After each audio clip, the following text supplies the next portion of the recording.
मुंबई की वो रात बाकी रातों से अलग थी। कहीं ज़्यादा चुप, कहीं ज़्यादा भारी। मैरिन ड्राइव के पास समुद्र की लहरें भी जैसे ठहर सी गई थी। शहर की ऊंची ऊंची इमारतों में से एक, द क्राउन, रुद्राक्ष सिंह रानावत का नया मीडिया टावर, आज रात बिजली की तरह जगमगा रहा था। पूरे प्रेस और बिजनेस सर्कल के लिए ये बस एक और शानदार पार्टी थी। लेकिन जिनकी नज़रें सच्चाई पहचानती थी, उनके लिए ये ताकत का प्रदर्शन था। रुद्राक्ष नाम सुनते ही लोग चुप हो जाते थे।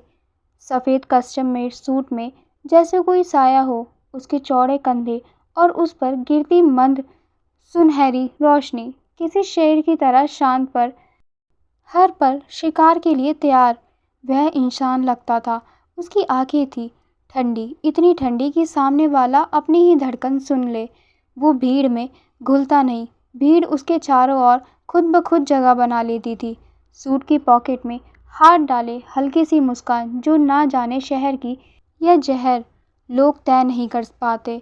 हर शब्द उसके होठों से ऐसे निकलता जैसे कोई डील साइन हो रही हो। किसी को लगता ये आदमी चैरिटी का महिसा है तो किसी को लगता अंडरवर्ल्ड का असली बादशाह। सच क्या है ये तो कोई नहीं जानता है, क्योंकि वह अपना असली चेहरा दुनिया को नहीं दिखाता। क्लब के ऊपरी फ्लोर पर खड़ा होकर वो नीचे देख रहा था। पार्टी और इस दुनिया की चकाचौंध का खेल, हर आदमी किसी न किसी डील के लिए उसके सामने झुका हुआ था। रुद्रांश की नज़रें घड़ी की तरह हर चेहरे को स्कैन करती रही। वह देख रहा था कौन झूठ बोल रहा है और किसकी आंखों में डर है। वह दोगली दुनिया को देख रहा था। उसकी दुनिया में भावनाएं सिर्फ सौदे की मुद्दा है। उसने अपने हाथ में एक वाइन का ग्लास लिया हुआ था। वह उसका एक सिप लेते हुए ऊपर आसमान में उस सुंदर और दिलकश चांद को देखता है, और दूसरी तरफ एक मस्त मौला लड़की अपनी पूरी धुन में थी। वह खुश, बहुत खुश नजर आ रही थी।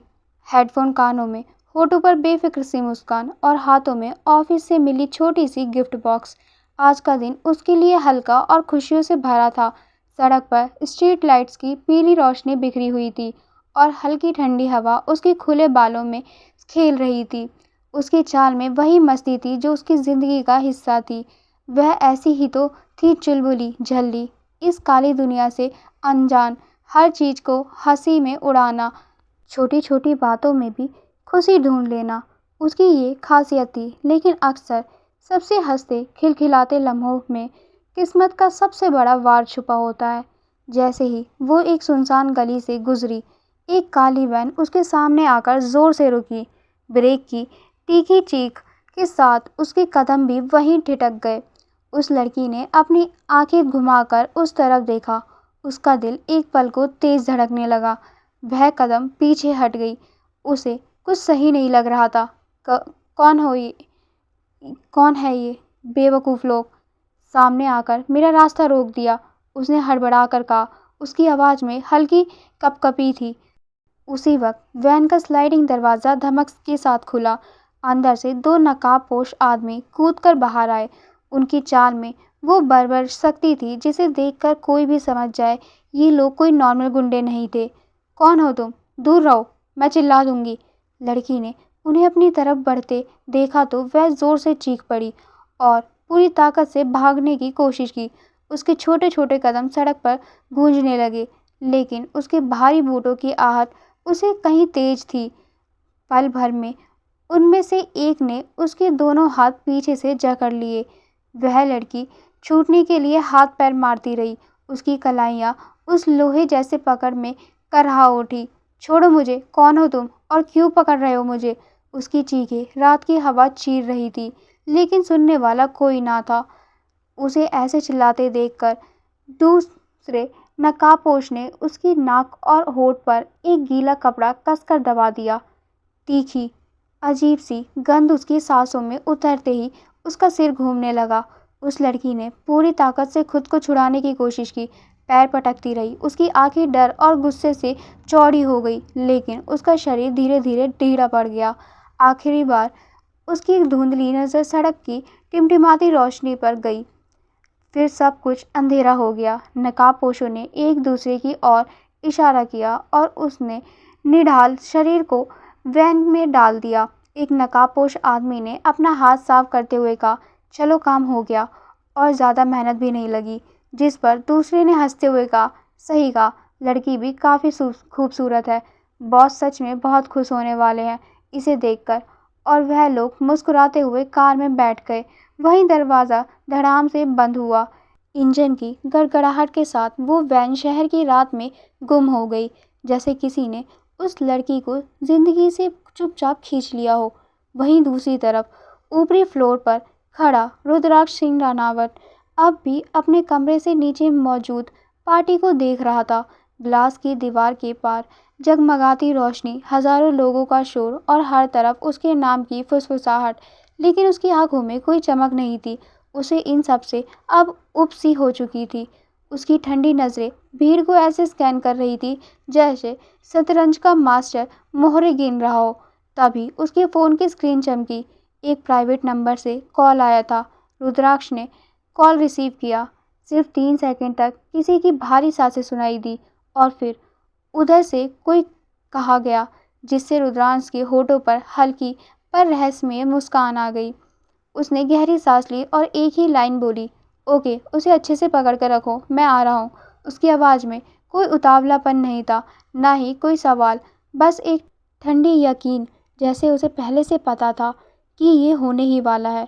कॉल डिस्कनेक्ट होते ही उसने अपनी वाइन टेबल पर रख दी और कोट की बटन बंद की। उसकी निगाहें खिड़की से हटकर दरवाजे पर टिक गई। सौरभ, उसने अपने असिस्टेंट को इशारा किया, यहाँ से आगे तुम संभालो। हर गेस्ट को लगे कि मैं अभी भी पार्टी में हूँ। सौरभ ने हल्के से सिर झुकाकर हामी भरी। वो जानता था कि मालिक के सवाल करना या पीछा करना मौत को न्योता देने जैसा है। रुद्रांश बिना किसी को अलविदा कहे अपने प्राइवेट लिफ्ट से नीचे उतरा। बाहर खड़ी ब्लैक एसयूवी पहले से स्टार्ट थी। रात के अंधेरे में उसकी कार शहर की सड़कों को चीरती हुई निकल गई। पार्टी के भीतर सब हंसी और शोर में डूबे थे, लेकिन असली खेल अब बाहर अंधेरे में शुरू हो चुका था। वहीं दूसरी तरफ वैन अचानक एक पुराने होटल की पिछली गली में जाकर रुकी। चारों तरफ सन्नाटा था, सिर्फ दूर से आती कुत्तों की भौंकने की आवाज़ सुनाई दे रही थी। तभी उस वैन का दरवाज़ा खुला और नकाबपोशों ने उस बेहोश लड़की को कंधों से पकड़कर बाहर निकाला। उसका हल्का शरीर ऐसे लटक रहा था जैसे कोई गुड़िया। सांप जैसे तंग रास्ते से होते हुए वो लोग होटल का पिछले हिस्से में बने दरवाजे से भीतर घुसे। अंदर की हवा में सिलन थी, पर कुछ कदम और चलते ही माहौल अचानक बदल गया। वह लोग उस लड़की को वहां से जल्दी से लेकर एक रूम में बढ़ गए। वहां पर कुछ लोग उन्हें देख रहे थे, लेकिन उन्हें देखकर लग रहा था कि वह लोग भी इसमें शामिल थे। वहीं कमरे के भीतर भारी पर्दे लगे थे। दीवारों पर मध्यम सुनहरी रोशनी फैली थी और हवा में किसी महंगे परफ्यूम की गंध फैली हुई थी। कमरा किसी दुल्हन का तरह सजा हुआ था। गहरे लाल गुलाब हर कोने में डले हुए थे। मोमबत्तियों की वो धीमी धीमी थिरकती हुई और कोनों में रखी वाइन की बोतलें। वातावरण अजीब तरह से रोमांटिक बनाया गया था, मगर उस माहौल में एक खतरनाक सर्दी छुपी थी। अंदर पहले से कुछ आदमी मौजूद थे। उनकी आंखों में बेचैनी नहीं बल्कि इंतजार झलक रहा था। बीच में बैठा एक शख्स बाकी सबसे अलग था। महंगा सूट, चौड़े कंधे, चेहरे पर कट और आंखों में एक अजीब चमक। यही उनका बॉस था, वही जिनके उस लड़की को उठाने का हुक्म दिया था। उसने जैसे ही उस लड़की को देखा, उसके होठों पर मुस्कान फैल गई। उसने धीमी ठंडी आवाज़ में कहा, कमरे में ले आओ अच्छे से। लड़की को उतार कर अंदर ले जाया गया। वहाँ पहले से ही एक और लड़की मौजूद थी, जिसने चमकीला लिबास पहना हुआ था और दुनिया जहाँ से का मेकअप उस चेहरे पर जमा हुआ था। जबकि बेहोश लड़की बेहद खूबसूरत लग रही थी। उस मोमबत्तियों की रोशनी में भी उस लड़की को देखकर तो कमरे में मौजूद लड़की भी जल भुनकर राख हो गई थी। वहीं बॉस ने उसकी ओर इशारा किया और आदेश दिया, इसे तैयार करो अच्छी तरह। जो ड्रेस मैंने भेजी थी वही पहनाओ। कमरे के भीतर गुलाब और रोशनी जितनी रूमानी लग रही थी, उतनी ही डरावनी भी, क्योंकि वहाँ कोई मोहब्बत नहीं थी, बस एक खेल, एक षड्यंत्र और किसी अनजान अंजाम की शुरुआत होने वाली थी। वो दूसरी लड़की जो पहले से कमरे में थी हल्की सी मुस्कान बनाकर बोली, ठीक है, मैं देख लूँगी। तब तक आप बाहर थोड़ा सा वेट करिए बॉस। जिस पर बॉस के होठों पर जहरीली स्माइल आ गई। वही उस लड़की ने हाथ हिलाकर बाकी आदमियों को भी बाहर जाने का इशारा किया। दरवाज़ा बंद होते ही कमरे में सन्नाटा छा गया। अब वहाँ पर बस मोमबत्तियों की टिमटिमाहट और बस बेहोश लड़की की धीमी सांसें सुनाई दे रही थी, जो बेड पर बेजान पड़ी थी। वो दूसरी लड़की उसके पास झुकी। उसकी आंखों में अजीब सी चमक थी, जैसे किसी शिकारी को अपना शिकार पूरी तरह बंधा हुआ मिल गया हो। कुछ ही देर में उसने उस बेहोश लड़की को जगमगाती छोटी सी ट्रांसपेरेंट ड्रेस पहना दी। फिर हल्का सा मेकअप किया। गुलाबी होठ, काजल से भरी आंखें और गालों पर हल्की चमक। वो अब ऐसी लग रही थी जैसे किसी गुड़िया को रंग बिरंगे कपड़ों में सजा दिया हो। खूबसूरत, मासूम और नाजुक वो दूसरी लड़की कुछ देर तक चुपचाप खड़ी उसे घूरती रही। धीरे धीरे उसके चेहरे की मुस्कान गायब हो गई और आंखों में अजीब सा जहर उतर आया। उसने मन ही मन दांत पीचे और धीमी आवाज में बुदबुदाई, इतनी खूबसूरत जो मेरे पास कभी नहीं थी। काश इसे नोच डालूं, मिटा दूं, ताकि कोई इसे चाह ही ना पाए। उसकी उंगलियां हवा में कांप रही थी, जैसे सच में वो अभी उसके चेहरे से सारी चमक छीन लेना चाहती हो। मोमबत्तियों की लो उसके चेहरे पर पड़ रही थी और वहां से जलन और नफरत की आग दिख रही थी। पर अचानक गहरी सांस लेकर वह खुद को संभाल लेती है। उसके होठों पर नकली मुस्कान सजाई और दरवाजे की ओर नजर डाली। उसे खोलकर धीरे धीरे उसके हाथ उठाया और बाहर खड़े गार्ड को इशारा किया, बॉस को बुलाओ। कुछ ही पलों में दरवाज़ा खुला और अंदर वो शख्स दाखिल हुआ, वही जिसने इस पूरे खेल का आदेश दिया था। उसके पीछे उसके आदमी भी थे। कमरा भर गया और सबकी आंखें उसी बेहोश लड़की पर टिक गई, जो अब उस शॉर्ट ट्रांसपेरेंट ड्रेस और हल्के मेकअप में किसी मासूम गुड़िया की तरह सजाई गई थी। एक पल को वहाँ मौजूद सबके चेहरे बदल गए। उनकी आंखों में हवस और पाने की इच्छा साफ झलक रही थी। कुछ ने तो खुद पर काबू रखते हुए तभी सांस छोड़ी, जैसे उनके सामने कोई अनमोल खजाना आ गया हो। बॉस ने लड़की को ऊपर से नीचे तक देखा, फिर धीरे धीरे सिर हिलाया। उसके चेहरे पर संतोष की चमक थी, जैसे शिकार आखिरकार उसके सामने था। परफेक्ट, उसके होठों से ये एक ही शब्द निकला। फिर उसने अपनी जेब से फ़ोन निकाला और किसी नंबर पर कॉल लगाया। उसकी आवाज़ में गर्व और संतोष घुला हुआ था। सर, आपका माल तैयार है, आप जल्दी से कमरे में आ जाइए। कमरे में मौजूद हर आदमी ने चुपचाप नज़रें झुका ली, क्योंकि वे जानते थे अब यहाँ जो होने वाला है वो उनके बस की बात नहीं। थोड़ी देर बाद वो आदमी भी कमरे में दाखिल हुआ। उसकी नज़र जैसे ही लड़की पर पड़ी, उसकी आंखें चौड़ी हो गई।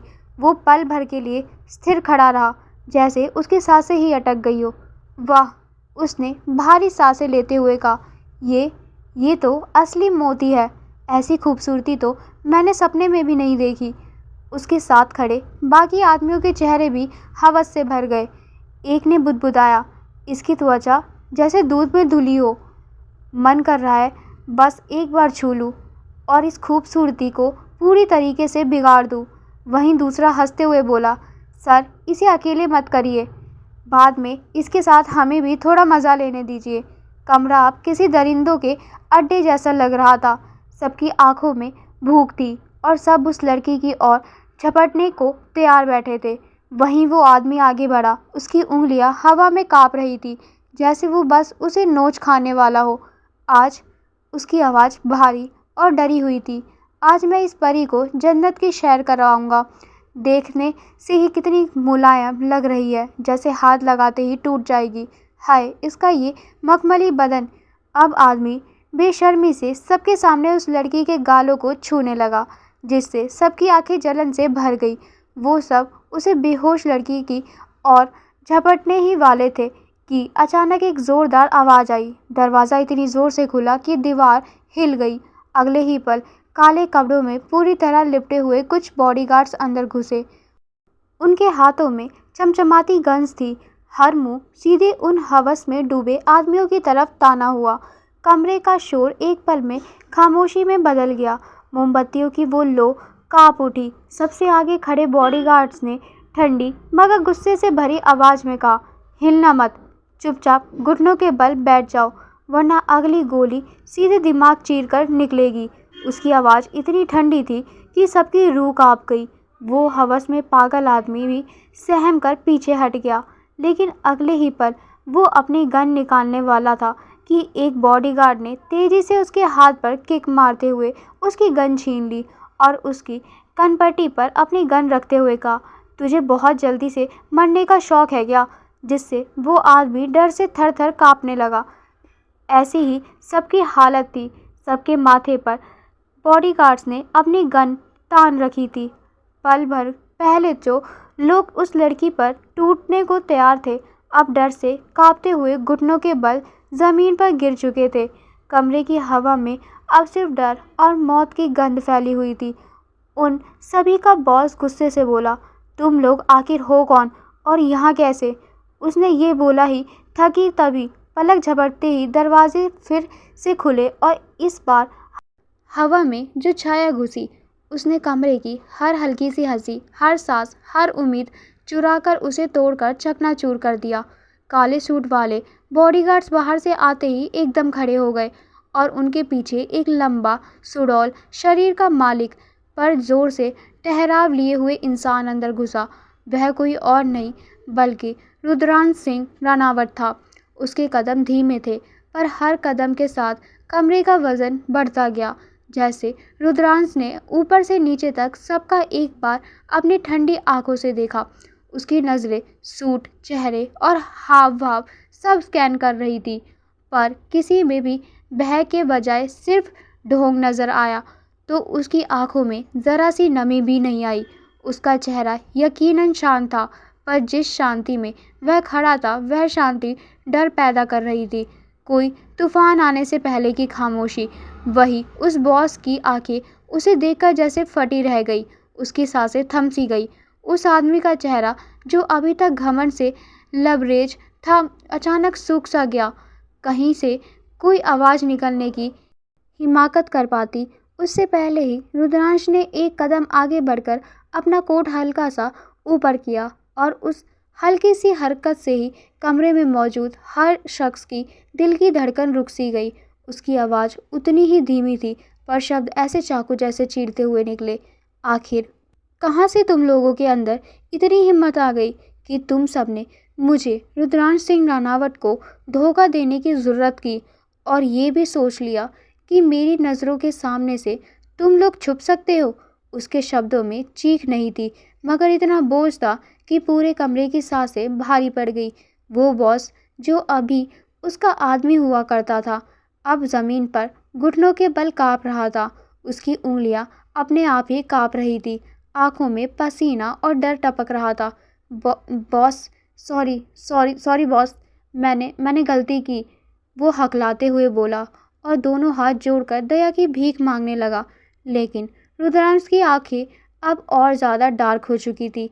उसके चेहरे पर कोई नरमी नहीं थी, बस ठंडी डार्कनेस। अचानक उसने अपने पैर से ज़ोरदार वार उसके चेहरे पर किया, जिससे बॉस एकदम से ज़मीन पर गिर पड़ा और उसका मुंह से खून आने लगा। उसकी चीखें कमरे की दीवारों से टकराकर गूंज गई। बाकी आदमी सहमे हुए ज़मीन पर झुक गए। कमरे की हर मोमबत्ती जैसे डर के मारे कांपने लगी। रुद्रांश कुछ और बोलने ही वाला था कि तभी वो आवाज़ आई, नर्म मगर हैरान कर देने वाली, उफ़्फ़ो, इतना शोर कौन कर रहा है? क्या मैं यहाँ आराम से सो भी नहीं सकती? इस आवाज़ को सुनते ही सबकी नज़रें अचानक एक ही तरफ घूम गई। वो लड़की जो अब तक बेहोश पड़ी थी, धीरे धीरे हिली और आंखें मलते हुए आधी नींद में बड़बड़ा रही थी। उसकी आवाज़ इस कमरे की खामोशी और डर को चीरती हुई आई। एक पल के लिए सब हैरान रह गए। बॉस और उनके आदमी की आंखें चौड़ी हो गई।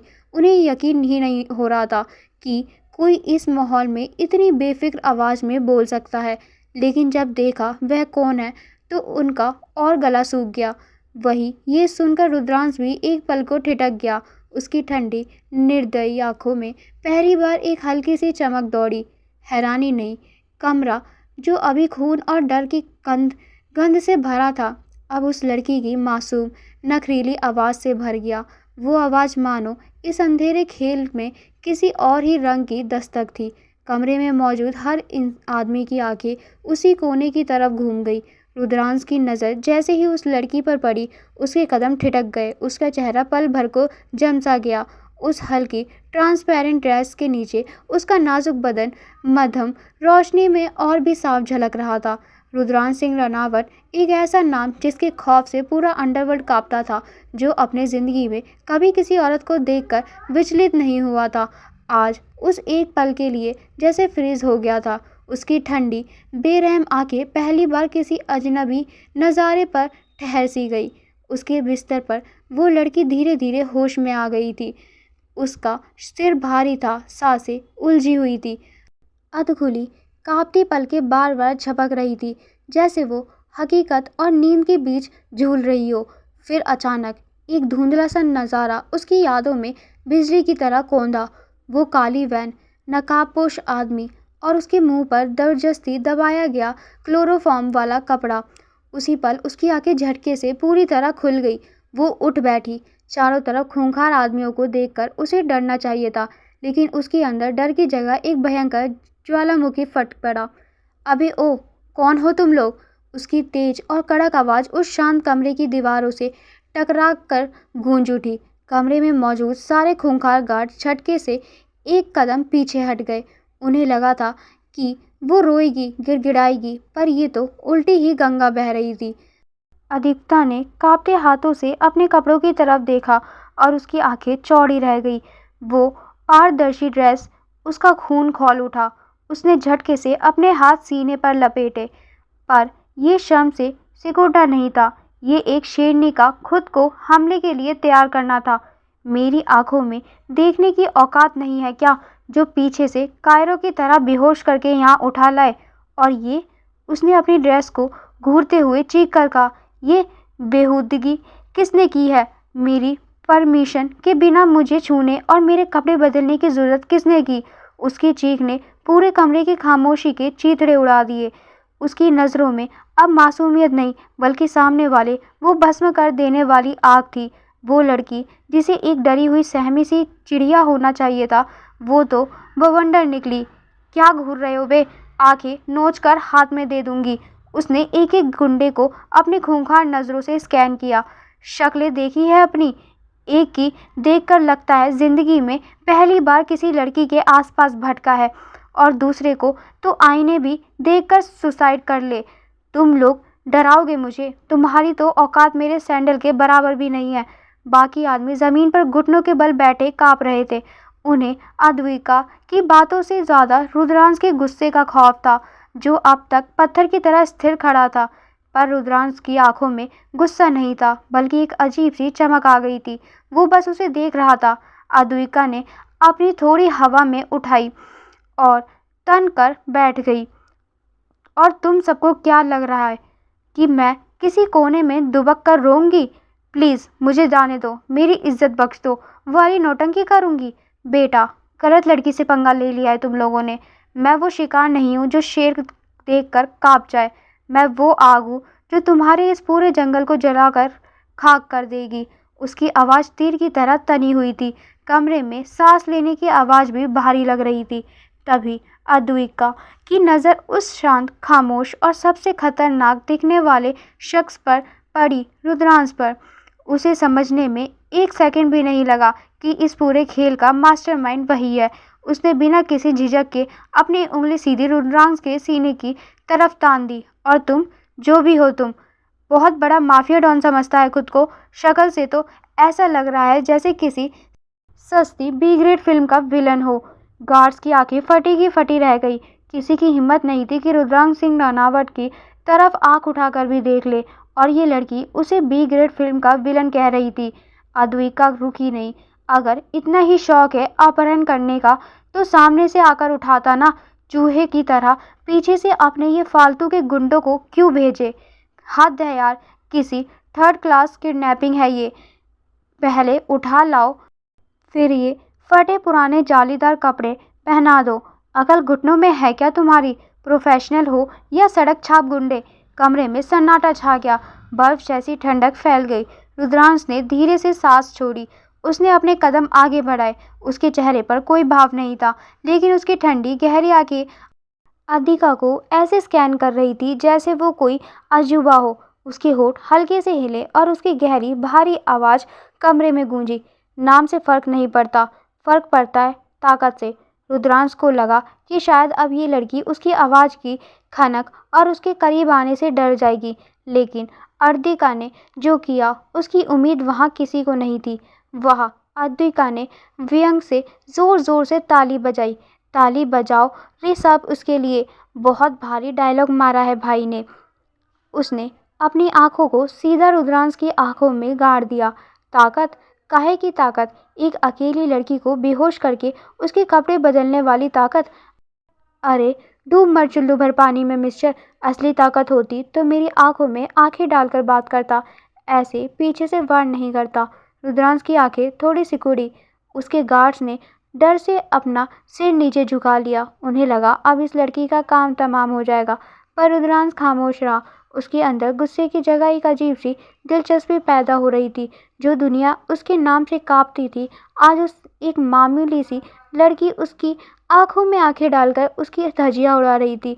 और अजीब बात तो ये थी कि रुद्रांश सिंह रनावट उस पागल, झल्ली और निडर लड़की की बकबक को और सुनना चाहता था, लेकिन अद्रिका उसकी चुप्पी से और चिढ़ गई। अच्छा, अब बोलोगे भी या पूरे दिन स्टैच्यू बने रहोगे?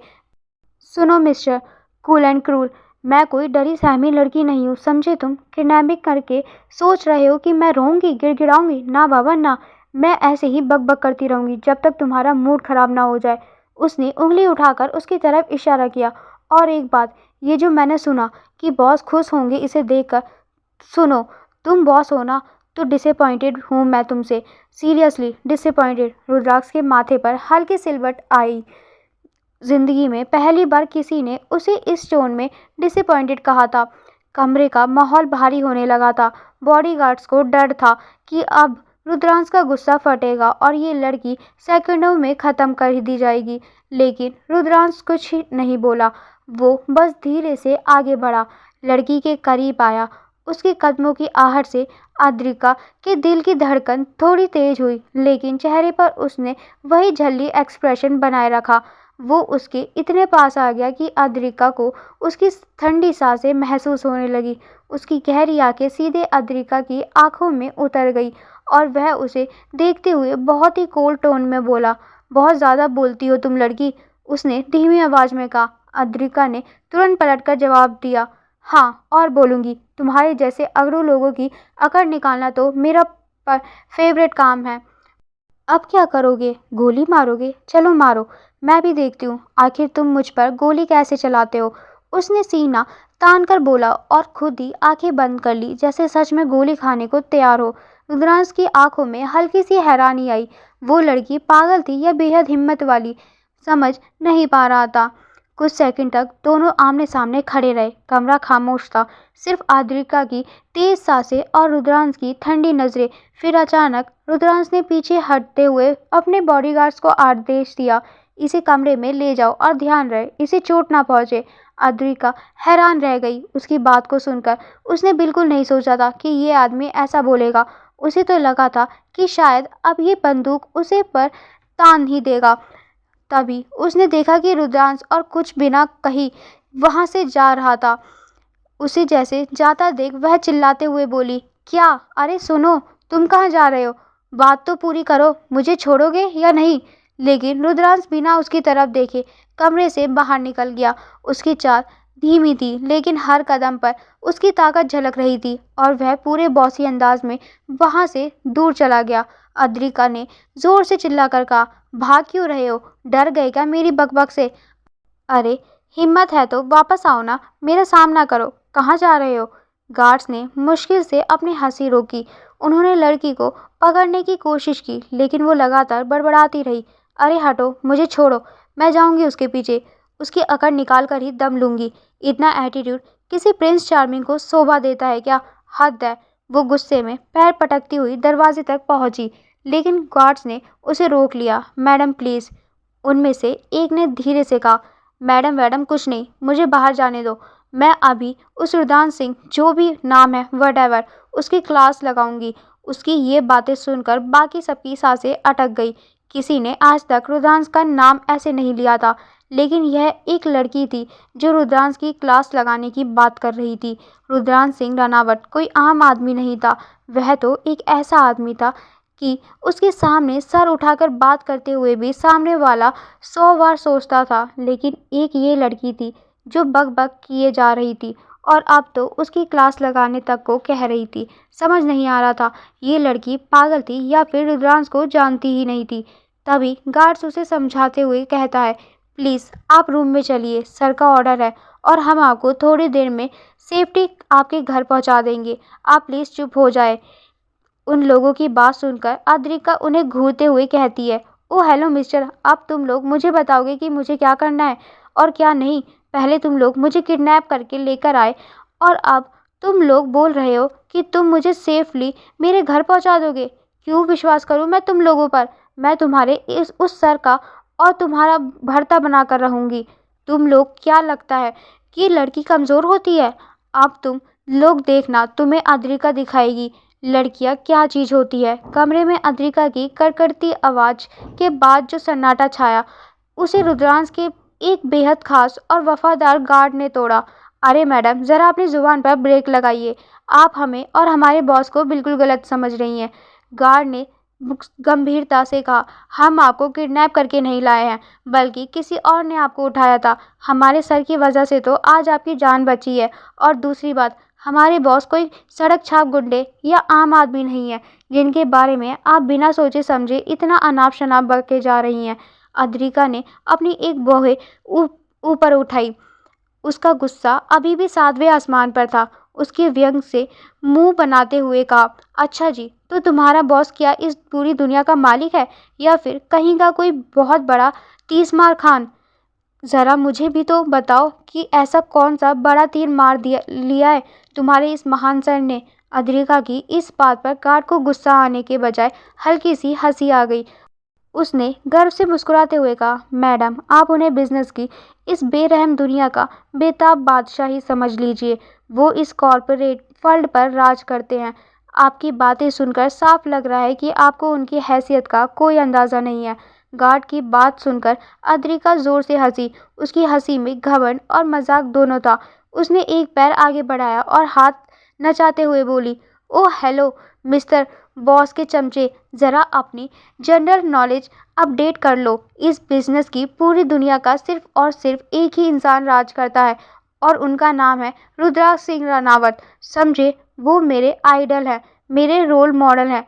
उनका रुतबा क्या है और ताकत क्या होती है, ये तुम जैसे छोटे मोटे गुंडों को मुझे सिखाने की ज़रूरत नहीं है। अद्रिका के मुंह से रुद्रांश का नाम इतनी इज्जत और दीवानगी के साथ सुनकर गार्ड पूरी तरह शॉक रह गया।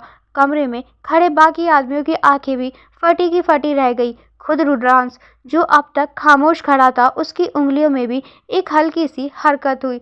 गार्ड ने एक पल के लिए अपनी हंसी कंट्रोल की और फिर एक अजीब सी मुस्कान के साथ अद्रिका की आंखों में देखते हुए कहा, मैडम, लगता है आप बिजनेस वर्ल्ड के बादशाह रुद्रांश सिंह रानावत के बारे में सब कुछ जानती हैं, सिवाय उनकी शक्ल के। अद्रिका की तिहोरियां चढ़ गई। मतलब क्या बकवास कर रहे हो? गार्ड ने एक गहरी सांस ली और शांत आवाज में बम फोड़ा। मतलब ये मैडम कि इतनी देर से जिस इंसान को आप बी ग्रेड फिल्म का विलन, कुत्ता और जाने क्या क्या बोल रही थी ना, वो शख्स कोई और नहीं, खुद रुद्रांश सिंह रानावत ही है। ये शब्द अद्रिका के कानों में किसी धमाके की तरह गूंजे।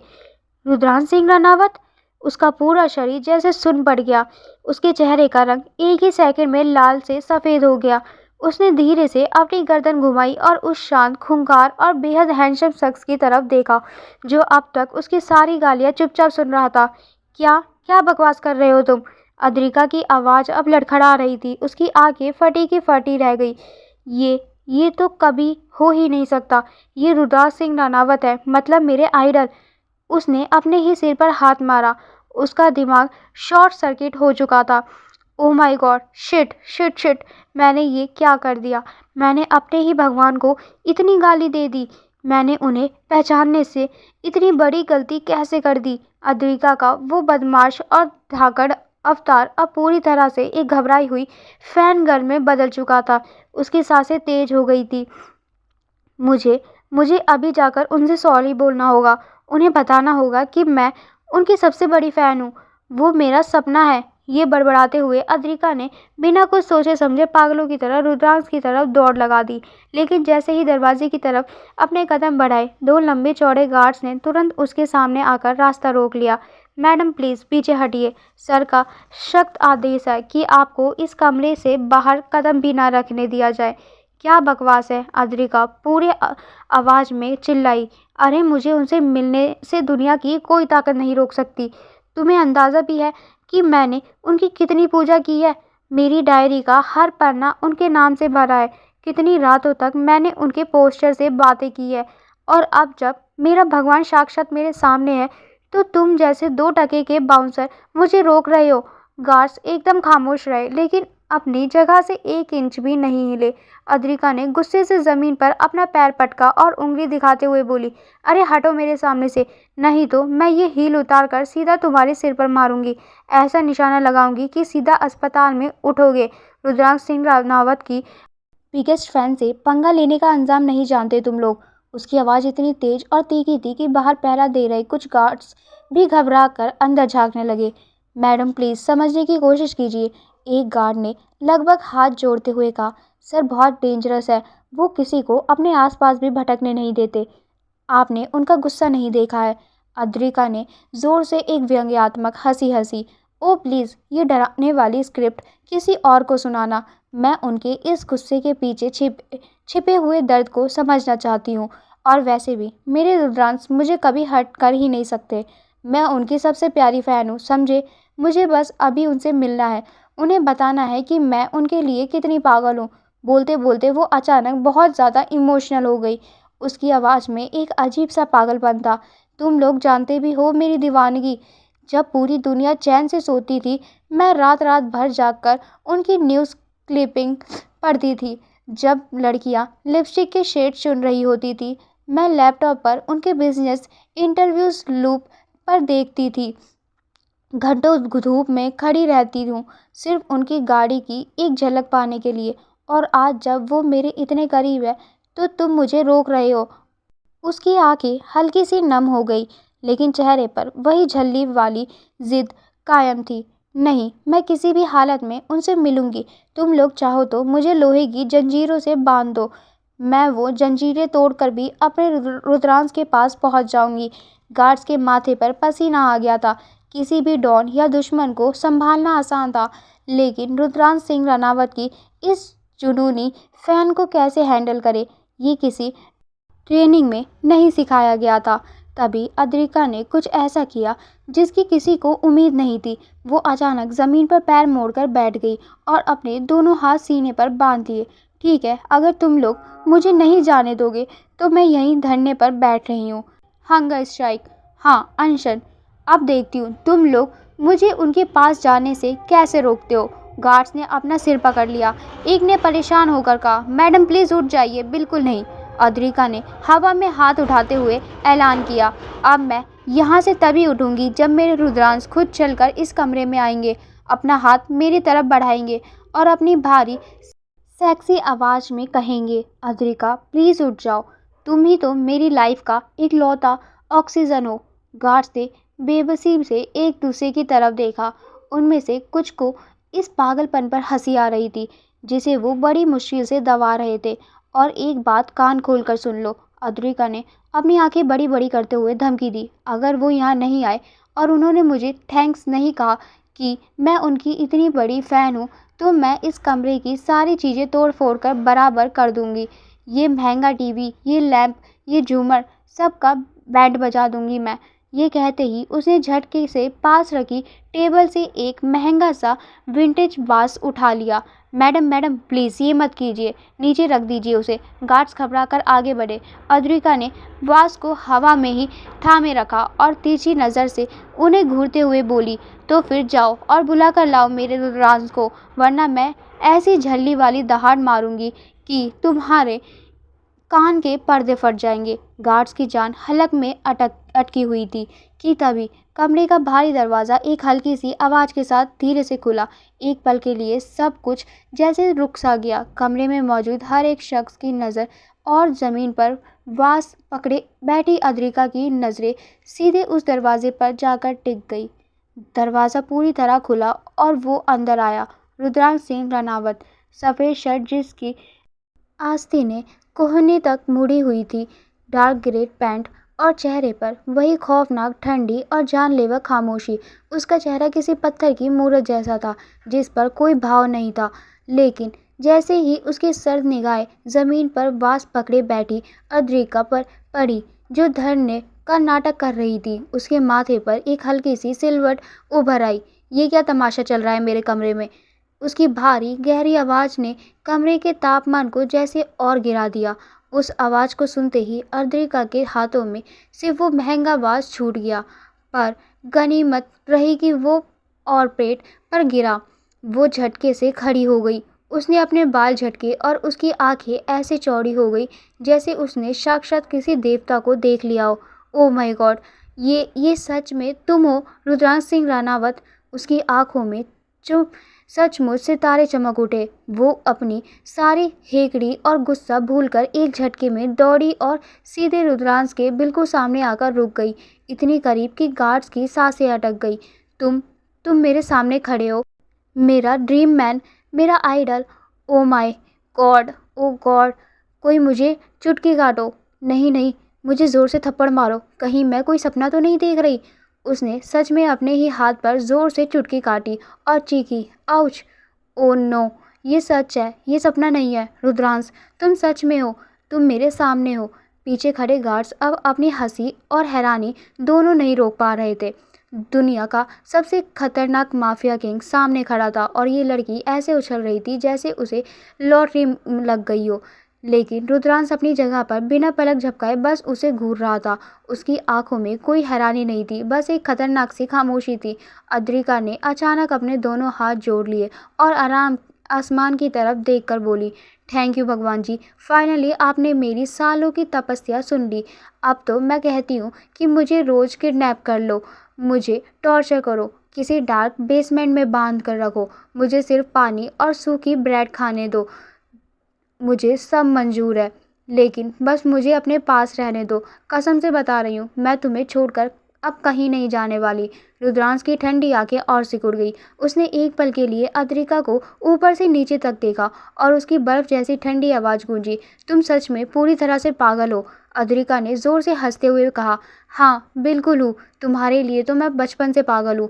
ओम, और मेरा ये पागलपन कोई बुखार नहीं है जो उतर जाएगा, ये लाइफ टाइम चलेगा।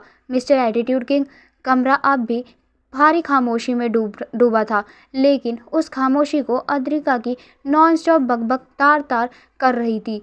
वो हाथ जोड़े एक दीवानी फैन की तरह उसके आसपास घूम रही थी। हे भगवान, मेरे सपनों का आदमी, मेरे बेडरूम के पोस्टर वाला हीरो, मेरी सारी नोटबुक का एकलौता मालिक। तभी उसे कुछ याद आया। वो झटके से पीछे मुड़ी और गार्ड्स पर चिल्लाई, अरे ओह, मेरा हैंडबैग दो मुझे, जल्दी! गार्ड्स ने घबराकर तुरंत उसका बैग ला दिया। अद्रिका ने जल्दी से चैन खोली और अंदर से एक मोटी पुरानी सी डायरी निकाली और उसे रुद्राक्ष के चेहरे के बिल्कुल सामने कर दिया। डायरी के पन्नों पर हर जगह रंग बिरंगे पेन से लिखा था, रुद्रांश सिंह रानावत, और उसके साथ अनगिनत दिल बने हुए थे। न्यूज़पेपर से कटी हुई उसकी पुरानी तस्वीरें और आर्टिकल्स वहाँ चिपके हुए थे। देखो इसे, अद्रिका पूरे जोश में बोली, ये सब मैंने अपने हाथों से लिखा है। तुम्हें कोई आइडिया भी नहीं है कि मैं तुम्हारी कितनी बड़ी फ़ैन हूँ। कॉलेज में सब मुझे पागल कहते थे, मुझ पर हंसते थे, लेकिन मुझे कोई फ़र्क नहीं पड़ा क्योंकि मुझे पता था, मुझे अंदर से फील होता था कि एक दिन मेरी डेस्टिनी मुझे तुमसे मिलाएगी। और देखो, आज वो दिन आ ही गया। वो सचमुच रुद्रांश के ख्यालों में खोई हुई थी। बोलते वक्त उसके बाल हल्के हल्के उड़ रहे थे। उसकी आंखों में एक अजीब सी मासूमियत भरी दीवानगी थी और उसके मुंह से शब्दों की बारिशें हो रही थी। लेकिन रुद्रांश, वो अपनी जगह पर एक पत्थर की मूरत की तरह खड़ा था। उसकी धार जैसी तेज आंखें अद्रिका को ऐसे देख रही थी जैसे कोई बेहद इरिटेटिंग कीड़ा उसके सामने आ गया हो। अनंत, रुद्राक्ष के सब का बांध टूट गया। हो गया, उसकी भारी गुस्से से भरी आवाज ने अद्रिका की बकबक को बीच में ही काट दिया। उसने अद्रिका की आंखों में सीधा देखते हुए कहा, तुम्हारी ये फालतू की बकवास और नौटंकी खत्म हो गई या अभी और भी कोई ड्रामा बाकी है जो तुम दिखाना चाहती हो? अद्रिका की आंखें उसकी ये ठंडी आवाज़ सुनकर चौड़ी हो गई। वो थोड़ी डरी हुई और आहत आवाज़ में बोली, एक्सक्यूज़ मी, बकवास? तुम्हें ये बकवास लग रही है? लेकिन वो अद्रिका ही क्या जो इतनी जल्दी हार मान ले। अगले ही सेकंड उसने अपनी नॉन स्टॉप बातें फिर से शुरू कर दी। तुम्हें पता भी है ये बकवास नहीं है, ये मेरा शुद्ध मिलावट रहित प्यार है। तुम्हें पाने के लिए मैंने कितनी मन्नतें मांगी है, कितनी मोमबत्तियां जलाई हैं, और तुम मेरी तपस्या को बकवास बोल रहे हो। तुम्हें मुझे तुम्हारी इस बात से सच में बहुत गहरी चोट लगी है।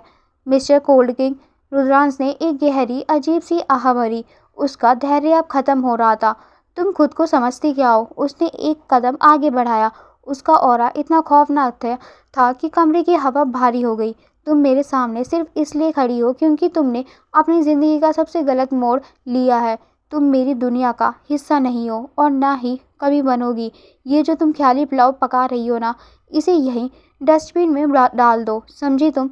रुद्रांश का ये टोन, ये एटीट्यूड और ये खौफ ऐसा था जो सामने वाले इंसान की रूह कँपा दे। कोई और होता तो अब तक रोते हुए माफ़ी मांग रहा होता, लेकिन अद्रिका, वो तो पक्की झल्ली थी। रुद्रांश का गुस्सा देखकर उसने तुरंत एक बेहद क्यूट सा मासूम सा चेहरा बनाया और जल्दी जल्दी बोलने लगी, अच्छा सॉरी सॉरी, बहुत बड़ा वाला सॉरी।